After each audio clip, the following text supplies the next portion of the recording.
Hey guys, welcome back to Figure. If you're brand new to the channel, don't forget to subscribe and like the video. Today we're going to take a look at Figma Satoru Gojo from Jujutsu Kaisen.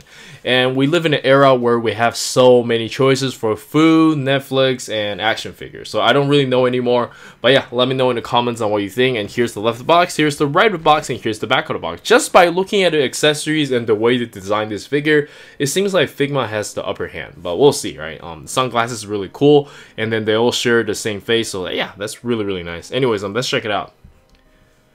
And here's the figure still in the inner packaging, looking really good, especially the facial expressions, but that is to be expected from Figma. And then we do have this hexagon stand. Very cool. And yeah, let's check it out.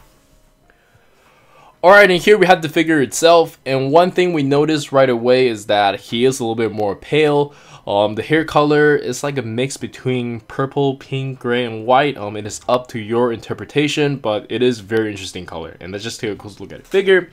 Another thing I noticed right away is that the skirt piece over here is very limiting. Probably the worst part of this figure, and I think this is the reason why this figure is not going up in price or just being stable, aside from the fact that there's so many choices, right? But yeah, he can only kick up about this high before you start feeling like uncomfortable or like limiting. But yeah, regardless, you can tell that Figma puts a lot of effort in making the figure more articulated, but I don't know, this is still weaker than SH Figuarts, and we should already know that going in. But yeah, this is just super annoying, and we can jump straight into the articulation. I don't think there's anything you guys haven't seen already. It's pretty straightforward. And for the articulation, let's quickly go over it from the neck down. You can look up about this much, look down about this much. You can tell this head side to side, no problem. This is just on a Figma joint. And the collar is actually on a softer material. That's really nice. And for the shoulder, you can raise his arm up about this much, which is really good. You do have shoulder swivel over here, bicep swivel with a Figma joint, and this is a ball joint. I don't think there's any pull-out method. Yeah, I don't think there is.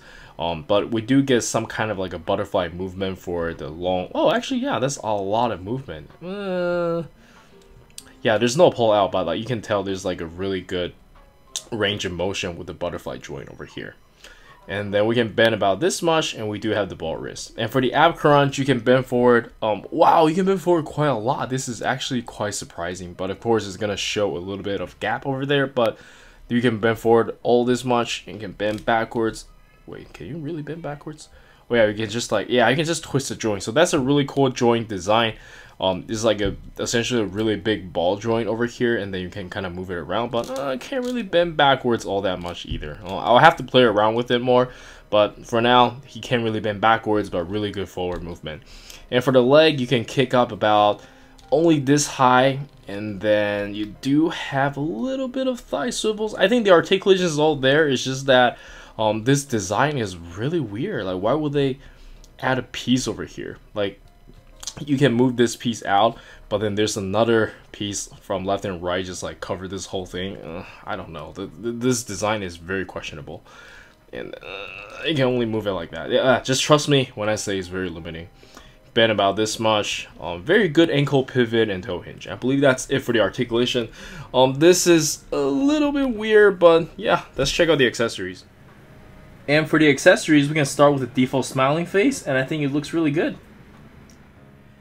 And next up, we have an interchangeable hairpiece to show one of these eyes. This is really cool. Really does give a lot of playing options. And then we have like a more neutral expression. And the last expression we got is more like a serious face when he's showing his eyes. He's staring down. Very cool. And then we do get an interchangeable head for this alternative look, and I think this is what wins me over. It looks way better compared to the SH Figuarts version. Granted, they are kind of like a different style, but yeah, I think I like this one a lot more because this one is more clean compared to the SH Figuarts one. Like, yeah, he's not pale enough, and his hair is just, I don't know, this one just looks more clean. Let me know in the comments on what you think.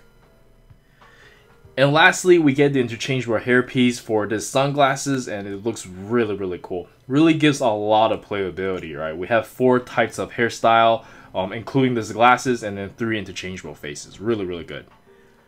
And for the interchangeable hands, it is really straightforward, so I'm going to just show you guys over here. The nice thing about Figma figures is that it always has a weapon holding hand, so in the future, if you want him to hold weapons, it's really easy, and I imagine it's the same for all of the Figma figures.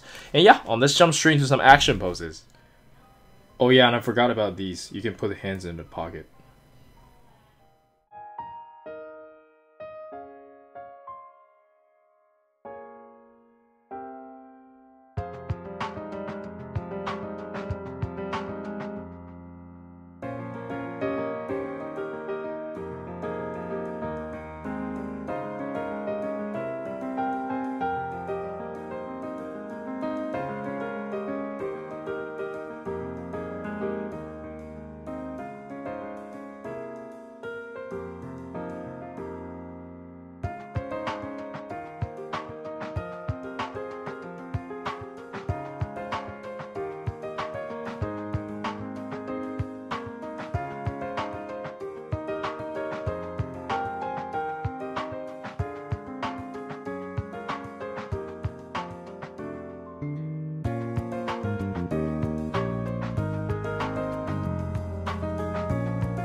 And for the size comparison, let us start with some SH Figuarts JJK figures, and you can tell like the Figma version looks slightly slimmer, and I'm not really sure if that's a good or bad thing, but they are a little bit different.